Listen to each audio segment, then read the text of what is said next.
নমস্কার বন্ধুরা, আমার এই কিচেনে সবাইকে স্বাগত জানিয়ে আমি আবারও একটি রেসিপি নিয়ে এসেছি। আজকে রেসিপিটি সুজি দিয়ে বানাবো।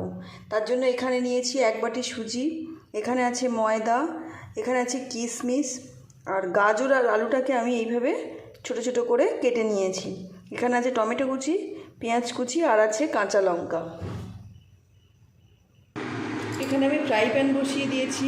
এবার আমি এখানে দিয়ে দেবো সাদা তেল।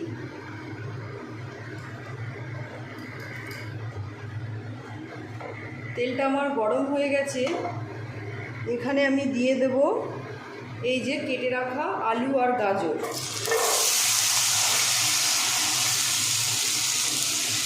এগুলো দিয়ে আমি একটু ভালো করে ভাজা ভাজা করে নেব। এগুলো আমি সুন্দর করে ভেজে নেব। আলু গাজর আমার ভাজা ভাজা হয়ে গেছে। এখন আমি এখানে দিয়ে দেব এই কেটে রাখা টমেটো, পেঁয়াজ আর কাঁচা লঙ্কা।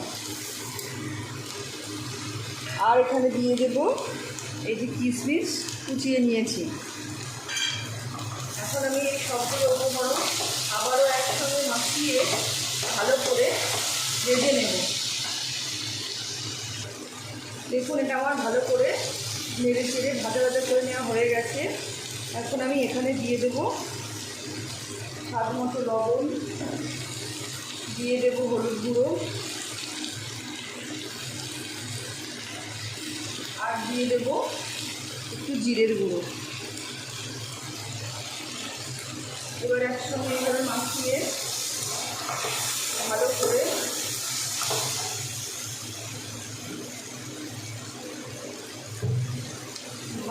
এইভাবে মাখিয়ে নিতে হবে সব উপকরণ। এবার আমি এখানে দিয়ে দেব একটু জল।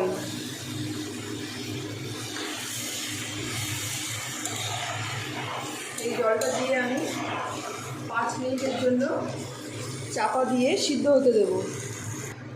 এখানে আমি কড়াই বসিয়ে দিয়েছি। এবার আমি এখানে দিয়ে দেব জল। আমি সুজি আর ময়দাটাকে বানিয়ে নেব, তার জন্য এখানে দিয়ে দিলাম জল। এবার আমি এখানে দিয়ে দেব এই সুজিটা আমি কাঁচাই দেব, দিয়ে এইভাবে নেড়ে দেব। এবার এখানে দিয়ে দেব এই ময়দা। এখন এই সুজি আর ময়দা ভালো করে এইভাবে নেড়ে, আমার এখানে আরেকটু জল লাগবে, আমি দিয়ে দিচ্ছি একটু জল। এবারে এই জল আর ময়দা সুজির সঙ্গে ভালো করে এইভাবে নেড়ে নেড়ে এই জলটাকে শুকিয়ে নিতে হবে।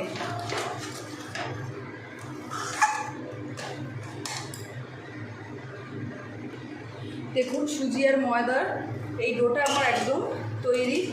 এবার আমি এটা কড়া থেকে তুলে নিয়ে ঠান্ডা হতে দেব। ওদিকে সুজি ময়দার ডোটা তৈরি করতে করতে এদিকে আমার এই তরকারিটা একদম হয়ে গেছে। এবার আমি এই খুন্তি দিয়ে একটু আলু আর গাজরটাকে এইভাবে চেপে চেপে মানে আলুগুলোকে ঘেঁটে দেব,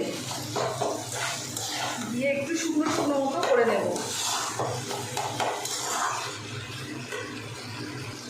তরকারিটা আমার একদম রেডি। এখন আমি এটা কড়া থেকে নামিয়ে ঠান্ডা হতে দেব। এবার এই সুজিটা ঠান্ডা হয়ে গেছে। আমি ভালো করে হাত দিয়ে এইভাবে চেপে চেপে একটু মাখিয়ে নেব।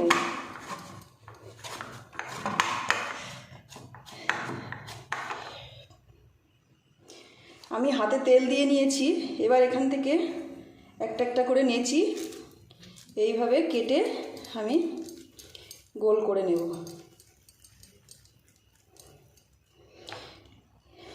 আমি আবারও একটা নেছি এইভাবে কেটে গোল করে। আপনারা ছোটও করতে পারেন, বড়ও করতে পারেন। আমার একটু বড় বড় করে নিয়েছি। এইভাবে সবগুলো নেছি আমি গোল গোল করে কেটে নেব। সবগুলো গোল করে নেওয়া হয়ে গেছে। এখন আমি এখানে একটা নেচি নিয়ে এইভাবে মাঝখানটা ফাঁকা করে নেব। এই মাঝখানটা ফাঁকা করব মানে পুরটা দেওয়ার জন্য। এইভাবে মাঝখানটা ফাঁকা করে নিয়ে আমি এখানে দিয়ে দেব পুর।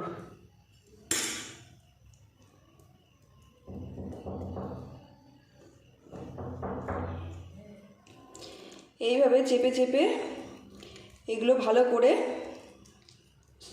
মুখ বন্ধ করে দিতে হবে। বেশি হয়ে গেছে, এইভাবে ধরে বন্ধ করে দিয়ে গোল মানে একটু এইভাবে, আবার আমার পুরটা দেওয়া একটু বেশি হয়ে গেছে তো যার জন্য এটা খুলে যাচ্ছে। আপনারা পুরটা একটু হিসাব করে দেবেন, দেখবেন খুব সুন্দর হবে।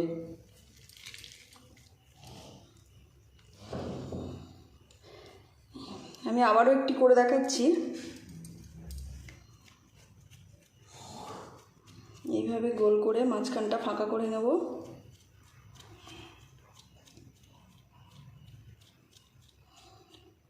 এইভাবে ফাঁকা করে নেব, নিয়ে আমি আবারও এর মধ্যে পুর দিয়ে দেব।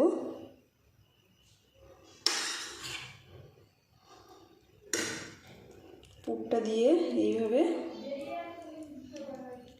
মুখটা আমি চেপে দেব।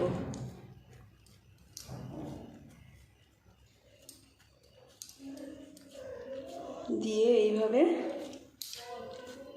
আমি এইভাবে তৈরি করে নেব। একইভাবে আমি সবগুলো বানিয়ে নেব। দেখুন এইভাবে হাত দিয়ে গোল করে আমি বেশ চ্যাপটা চ্যাপটা করে নিয়েছি। এখন আমি এখানে কড়াই বসিয়ে দিয়েছি, তেল দিয়ে দিয়েছি। তেল আমার গরম হয়ে গেছে। এবার এই একে একে এই সুজির এই বানানোটাই আমি তেলের মধ্যে দিয়ে দেব। তেলটা একটু হিটে রাখতে হবে। একে একে এইভাবে সবগুলো আমি ছেড়ে দেব তেলের মধ্যে দিয়ে আমি সুন্দর করে লাল লাল করে ভেজে নেব। এবার আমি এগুলো একটু উল্টে ওই পিঠটাও ভালো করে ভেজে নেব। দেখুন ঠিক এইভাবে লাল করে ভাজতে হবে।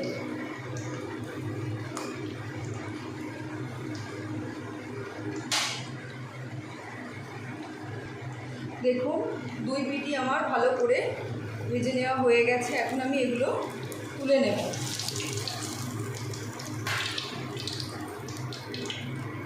ঠিক একইভাবে আরও এই সুজিরগুলো আমি ভেজে নেব।